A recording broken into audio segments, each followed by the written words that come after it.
I-am mai povestit aici despre senzorii aceștia pe care îi luăm de la cei de la CGM Diabet și care vin așa în cutia asta. Fac așa. Și să nu se miște de acolo. Gata, e la locul lui, da? Acum mai să iau codul. Asta e doar o mică recapitulare pentru că am făcut un clip separat despre cum se folosesc senzorii ăștia. Mulți dintre voi v-ați luat, mă bucură chestia asta, doar că acum vreau să le arăt celor care poate se simt sănătoși sau poate că vor să-și monitorizeze doar stilul de viață, la ce sunt buni. Din momentul ăsta, timp de, 23 de minute de warm-up, din momentul ăsta. Practic l-am băgat de câteva minute.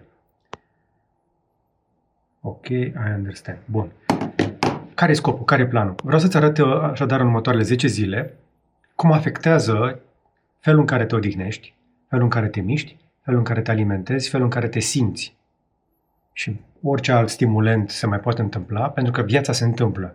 Nu știu ce voi face în fiecare zi în următoarele 10, dar un lucru va fi clar, voi documenta toate lucrurile astea și la sfârșit o să vin cu un clip complet, astfel încât să vezi exact ce pățește unul ca mine atunci când îți monitorizezi sănătatea. Pentru că, până la urmă, de ce monitorizez glicemia? Nu am diabet, nu am semne de diabet și mi-am luat inclusiv glicemia aia din sânge.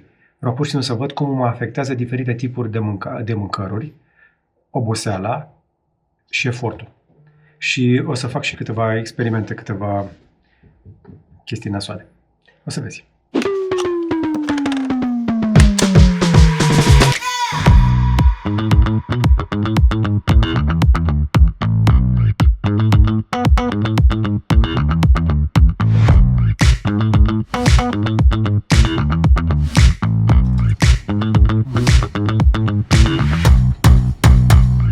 Repede înainte, 10 zile mai târziu, ce am învățat. Și sper că voi și aplica, pentru că sunt câteva chestii chiar interesante.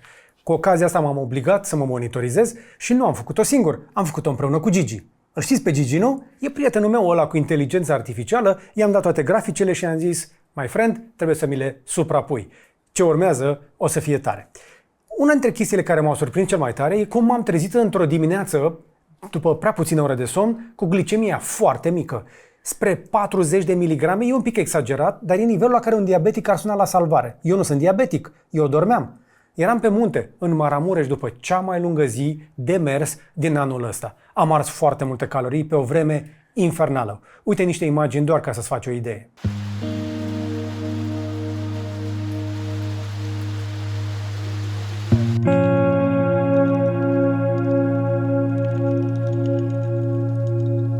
Într-o zi caniculară de vară s-ar putea să fie mai frumosă priveliștea de la balconul ăsta. Ce zici?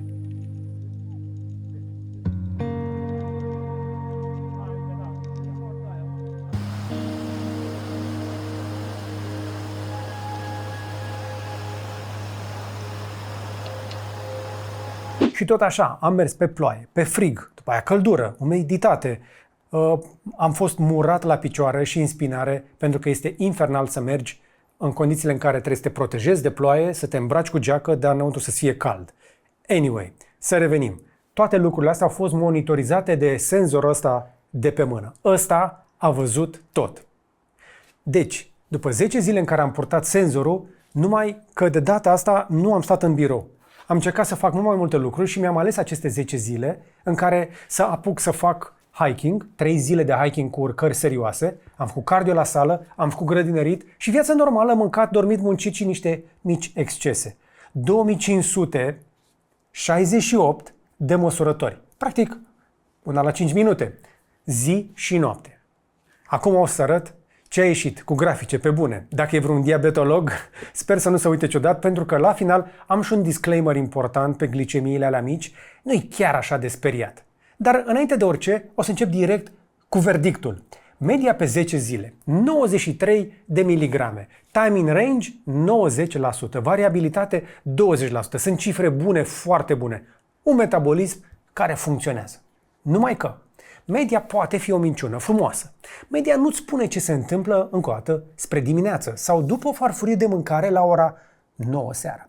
Media ascunde exact lucrurile alea interesante. Pentru că Acum o să-ți arăt chestiile cu adevărat interesante. Cea mai mare surpriză, la mine așadar, nu a fost ziua, a fost noaptea. Aproape în fiecare noapte, glicemia mea pică sub prag, spre 3-4 dimineața, uneori la 40 de miligrame. Spre 40, nu chiar la 40. De ce? Noaptea dinainte de 18 iulie, 42% din citiri sub limită, aproape jumătate de noapte petrecută prea jos. Trebuie să fim un pic corecți. La un om fără diabet, corpul se descurcă, ficatul eliberează glucoză, te ține în viață, nu simți nimic. Nu e o urgență medicală. Numai că nu e nici normal să stai atâtea ore atât de jos, iar la mine pattern-ul e clar. Cu cât m-am mișcat mai mult ziua, cu atât mai adânc am picat noaptea, mai ales dacă m-am culcat prea târziu. Iar în astea 10 zile am dormit prea puțin. Rezervele de glicogen au fost golite așadar pe munte și nu am pus suficient înapoi înainte de culcare, chiar dacă am mâncat destul de bine. Uite niște imagini, da? Am mâncat chiar și papanaș și nu odată. Concluzia mea, când urci muntele 7 ore, seara trebuie să mănânci carbohidrați.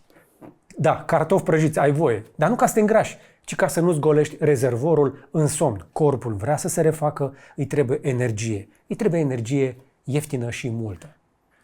Uite altă corelație care m-a lovit cel mai tare. Noaptea spre 13 iulie am dormit 4 ore și 20 de minute. Acum m-am mai culcat după aceea încă vreo 2-3, dar acolo mi s-a fracturat destul de serios somnul. Și din cauza asta nu m-am odihnit suficient. A doua zi, cel mai mare spike din toate cele 10 zile. Ce înseamnă spike? 195 de miligrame seara. Aceeași mâncare pe care în alte zile o duceam la 140. Serios, acum eram și plecat undeva departe de casă, mie îmi place să mănânc în Maramureș, înțelegeți la ce mă refer. Dar o noapte proastă înseamnă o zi întreagă cu glicemia scăpată aproape de sub control. Asta nu e teorie, este fix corpul meu la 5 minute. Deci somnul nu e opțional. Somnul e jumătate din protocol. Unii zic că e 90% din orice tehnică de longevitate. Dar stai că funcționează și invers. Tot pe 13 iulie dimineața eram cam nedormit. Glicemia mea aluneca în jos spre hipo. Ajunsese la 71. Am tras pe la un supercharger să încarc mașina. 20 de minute. Am închis ochii. Se numește power nap. Da, nu e locul ideal, dar am stat pe scaunul șoferului și... am sărit ziua de duminică pentru că am tras chiulul. Bine, acum am stat mai mult degeaba, doar că m-am culcat cam târziu. Așa că am ajuns să suntem pe drum către Baia Mare. Ne-am oprit la un supercharger. Aveam băgat în priză, mai am de stat aici vreo 20 de minute și vreau să țipesc. Dar am zis totuși să vă arăt un pic cum se comportă glicemia unui om un pic nedormit. Arată cam așa. Peste noapte chiar a coborât aproape foarte jos. Aici de dimineață am mâncat ceva din mers, am făcut un pic de spike și apoi a coborât spre 7-6. Asta nu e o glicemie neapărat de om bun de muncă astăzi. Din cât am observat, glicemia mea când sunt pe treabă e spre 100. 7-6 e un pic mică și probabil de-aia mi-e și somn, nu? Nici nu prea am făcut mișcare. Statul la volan duce și la glicemie mică și ajungi să mănânci ca să te simți mai treaz și mai activ și tocmai de-aia mi-e poftă de dulce în momentul ăsta. Așa că în loc să mănânc ceva de dulce, ca să-mi rezolv și glicemia și nesomnul, o să pun ochii fix un power nap de 20 de minute cât îmi ia să încarc aici până la următorul supercharger. Și uite ce s-a întâmplat pe grafic. Alunecarea s-a oprit. Glicemia s-a așezat într-un platou calm, 90% cam pe acolo, pentru 2 ore. 20 de minute de somn au făcut pentru mine un reset metabolic complet. Ar trebui să fac power nap-uri mai des, mai ales în timpul zilei. Asta e lecția cea mai importantă. Nu mă lasă nerăbdarea și toată munca mea ca în timpul zilei să mă opresc, dar s-ar putea că dacă vreau să dorm mai puțin noaptea, aparent, să compensez ziua. Sau trebuie să reglez până la urmă somnul? Anyway, odihna așadar nu se vede doar în cap, se vede direct în zahărul din sânge. Dacă te ajută chestia asta, gândește-te foarte serios. Somnul are legătură directă cu glicemia. Acum partea contraintuitivă. Cel mai frumos grafic din toate aceste 10 zile, repedea. 7 ore și jumătate de urcare. Bine, noi zicem repedea, de fapt eu am fost în Popivan și am coborât pe piciorul Popivan, am revenit prin repedea. Am mers pe jos, cu diferențe mari de nivel, 12 km. 500 de metri diferență de nivel în sus și încă vreo 700 în jos. Pulsul maxim în toată perioada 173 pentru o perioadă destul de scurtă, dar în rest efort susținut, efort serios. Și glicemia, linie aproape dreaptă, media 5,2. Ore în șir de efort, iar zahărul abia se mișcă, fără spike-uri, fără prăbușire. Ăsta e un motor metabolic care merge bine fără să fie exagerat cu mâncarea, fără prea multe sandwich-uri la mine, gustări ușoare, am mâncat ceva alune de pădure, la un moment dat 2 felii de pâine cu un pic de caș, niște batoane de la Lorena, apropo, de pe winwin.fit, da, chiar le recomand, sunt excepționale pe munte, ale ei de la Chief, dar nu e doar muntele. Zilele în care m-am mișcat, spre exemplu la sală cu Florin, la OBC, sau prin grădină, pe munte, de fiecare dată când am făcut mișcare fizică, am avut glicemia mai stabilă decât zilele în care stam mai mult pe scaun. Time in range în zilele active aproape 95%, în zilele mai sedentare 85%. 10 puncte diferență doar din diferența de efort de mișcare. Mușchiul care se contractă mănâncă glucoză direct din sânge fără insulină. De-aia mișcarea e medicament. Nu la figurat, literalmente pe grafic. Un cardio bun la sală, o oră de săpat în grădină, tuns cu trimmerul, mers pe munte, corpul tratează la fel. Pancreasul respiră. Ne întoarcem pe 10 iulie, la începutul experimentului. Am luat o gustare pe la 4:20, ceva grăsime, proteină, puțin carbohidrați rapizi. Am mai zis că nu mă transform în vlogger, ăsta cum îi spunem, de mâncare, lifestyle, dar trebuie să vă arăt ce o să mănânc azi. Vă explic mai de ce. Cartofii ăștia nu sunt ai mei. Am mâncat 3 din ei, sunt al lui Lorena. Dar ce o să mănânc eu e așa ceva. Mai keto de atâta nu cred că există. Stai niște curcani cu niște legume și cu o frunză. Și tot sosul este un tzatziki. Bun. Acum, apropo, pentru orice eventualitate, e o recomandare gratuită, dar bine meritată pentru cei de la El Taquino. Foarte curat, foarte cinstită mâncare. De ce vă arăt chestia asta? Pentru că astăzi eu o să-mi pun iarăși un senzor de glicemie, dar mi-am dat seama că n-am făcut o chestie. De când am vorbit despre senzorul ăsta, nu am documentat zi de zi ce se întâmplă. Și sincer am și tras de timp. Am tot fost plecat, m-am fost agitat de colo-colo și sigur ieșea rău. Așa că de astăzi mă pregătesc să intru în concediu în 3 zile. O să vă arăt ce înseamnă o zi de muncă, 2 de weekend și încă o săptămână de concediu în care o să fac și niște activități. Deci, care treaba cu senzorul ăsta? Și apoi rezultatul pe grafic, un vârf modest, apoi o coborâre lină spre baseline, adică fără spike-uri, fără cădere, o linie calmă. Asta este semnătura keto. Corpul nu are ce să urce brusc. De-aia, dacă auziți de toată povestea asta cu mâncatul, keto nu este o modă, te ajută inclusiv să-ți reglezi rezistența la insulină, să consumi zahărul cum trebuie. Acum stai să vezi. Aceeași zi seara, 8:20, am să fac un experiment. De ce? Mi-era un pic foame, eram un pic nedormit și pe la 8:20 am băgat 4 nuggets de pui de la McDonald's, că am auzit că ar face spike-uri de glicemie, prăjeală, panet, tot ce zici că e nesănătos, nu? Începem în forță experimentul nostru după o zi keto cu asta. Adică trebuie să o facem, nu? Avem senzorul aici. Glicemia în momentul ăsta este foarte bună și va trebui să vedem ce se întâmplă cu glicemia după 4 nuggets cu ce sos este? Hot Devil? Alea. Este 20 și 20. Locul și ora nepotrivite pentru așa ceva, dar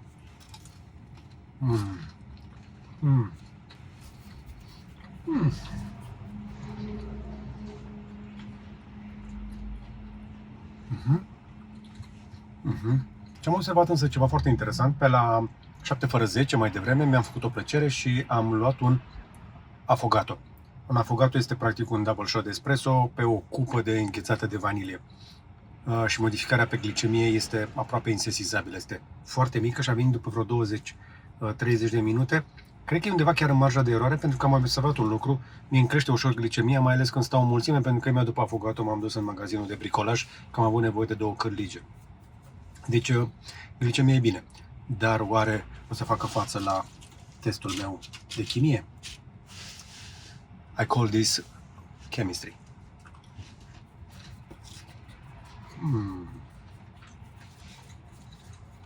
Ne vedem mai târziu. Rezultatul aproape linie dreaptă. Grăsimea și proteina au ținut zahărul cu minte, pentru că după aceea, la 9 fără 5 am băgat și o salată. Salata aia sănătoasă, dar la 35 de minute după astea amestecate, glicemia sare la 164. Ăla-i vârful serii. Cum adică salata mai rău decât nuggeții? Pentru că nu contează eticheta sănătos, contează ce este efectiv în farfurie, dar și ora la care mănânci. Deci, dacă mai e ceva pe lângă salată, să zicem sosuri sau, nu știu, niște chestii, niște sosuri, niște tot felul de chestii, alea s-ar putea să-ți ridice și ele glicemia, da? Deci, nuggeții nu sunt zero carbo, iar senzorul, încă o dată, are 5 minute lag. Cauza exactă a vârfului e un mix dintre cele două, dar poza este clară, da? Încă o dată. Poți să mănânci salată, dar dacă peste salata aia pui chestii nasoale, o să iasă tot rău pe grafic. Oricum, eu sunt fascinat de felul în care fac, spre exemplu, salatele americani, care pun inclusiv șnițel în așa ceva. Am auzit că mai nu se practică și pe la noi. Nu, salata cu șnițel în ea nu este sănătoasă. Hai să mai vorbim un pic despre mesele astea de seară, pentru că am mai observat un tipar. În cazul meu, ce mi-a urcat mie glicemia cel mai tare în 10 zile? Nu a fost muntele, a fost masa de seară. Aud tot mai mulți medici care insistă și bănuiam cu toții chestia asta, că nu este bine să mănânci dincolo de ora 18. E bine, cina mea de pe 13 iulie plus 103 mg într-o oră. Prânzul de pe 18 plus 92. Mesele mari târzii după o zi grea, sus repede, jos repede. E un montan rus. Este exact ce nu vrei. Nu contează doar ce mănânci, contează când și după ce. O zi obosită, o masă mare, seara târziu, e rețeta perfectă pentru un vârf urât. De ce spun chestia asta? Mulți dintre noi, când suntem obosiți sau stresați, ajungem să mâncăm prea mult seara. Pentru că încercăm să ne recompensăm și mâncarea chiar are acest efect de feel good. Acum, ce fac eu după zilele astea? 4 lucruri. Ce am învățat, da? 1. În zilele cu efort mare, trebuie să mănânc carbohidrat seara, dar conștient, ca să nu mă trezesc încă o dată cu glicemia mică peste noapte. 2. Protejez somnul mai bine. Promit că voi dormi mai bine. Dar în ultima perioadă mi-am mâncat tochenia de pe Anthropic cu Fable. Știu că vorbesc chineză. Ăștia au zis că ne scot Fable 5 și eu aveam niște proiecte de făcut și am stat nopțile. Dacă sunt nedormit însă, măcar să bag un power nap de 20 de minute, cum am zis mai devreme. Am dovada că funcționează pe corpul meu. 3. Trebuie să mă mișc în continuare. N-am de ales. Sală, grădină, drumeții. Oricât de mult mă trage ața înapoi la calculator să lucrez la proiectele mele, trebuie să mă întorc la mișcarea fizică. De ce? Pentru că mișcarea aplatizează curba. E atât de simplu. Adică îmi reglează glicemia natural ca un medicament, fără să ajung la cine știe ce doctori. Și 4. Trebuie să mă uit în farfurie, nu la etichetă. Îmi trebuie fibre și proteine întâi, carbohidrații după. Dar despre toate teoriile astea mai sunt o grămadă de oameni care povestesc și sunt mult mai bine pregătiți. Asta am învățat eu la mine. Și să fie clar, eu nu sunt medic. Eu sunt un jurnalist cu un senzor în braț și multă curiozitate. Și mie nu-mi dă pace curiozitatea, știți, nu? Nu ai diabet, nu intri în panică pentru o noapte de 40-50. Corpul sănătos se reglează. Dar dacă vrei să-ți vezi harta, ăsta este un mod foarte, foarte cinstit să o faci. 10 zile, 2500 de măsurători. Mai mult despre corpul meu decât mi-a spus orice analiză de sânge și îmi fac glicemia de cel puțin o dată de 2 ori pe an. Deci, dacă vrei să porți un astfel de senzor, eu recomand acest senzor de la Dexcom pe care l-am folosit și la materialul ăsta am colaborat cu cei de la CGM Diabet. Dar nu sunt singuri. Sunt curios dacă tu ai folosit așa ceva, pentru că și eu am făcut-o la recomandarea unui prieten. Și dacă ai testat un astfel de senzor pe tine, om sănătos, zi-mi ce ai aflat. Pentru că eu cred că dacă începem să vorbim mai mult despre lucrurile astea, ne vom încuraja prietenii să-și caute mai mult de sănătate. Trebuie să trăim mai bine pe picioarele noastre. Așadar, vă aștept în zona de comentarii. Până atunci, dați-mi un like dacă v-a plăcut materialul și abonați-vă.